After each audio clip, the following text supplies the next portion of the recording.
You were told Stoicism would calm you down. Read Marcus Aurelius. Control your thoughts, accept what you cannot control, do not suffer in imagination, stay rational, and yet here you are, still bracing, still spiraling, still feeling anxiety hit the body before the quote even has time to speak. That is the fracture. For anxiety, Stoicism often fails in its current form. Not because Stoicism is weak, but because the delivery system is incomplete. Anxiety is not just overthinking, it is a nervous system event. The chest tightens, the breath shortens, the stomach braces, and the mind starts racing to explain the alarm the body has already declared. Then the quote arrives. Do not suffer in imagination. You have power over your mind. Focus on what you control. Beautiful quote, often true, still too late.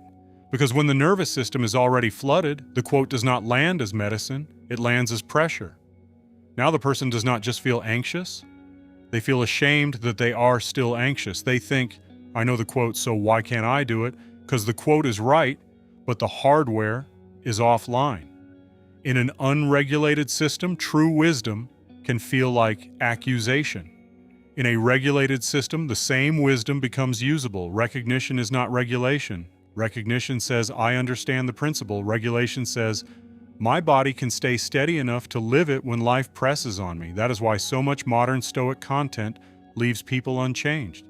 It taught recognition without installation, language without hardware, and admiration without embodiment.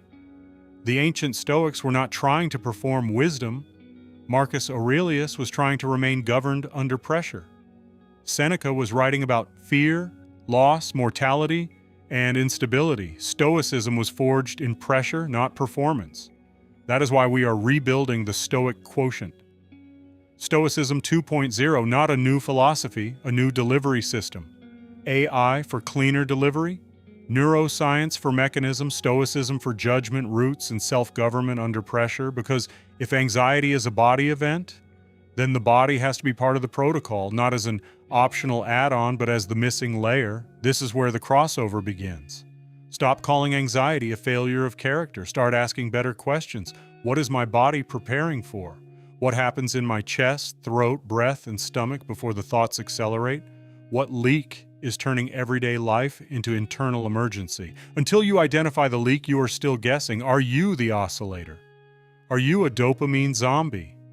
Are you the fawn?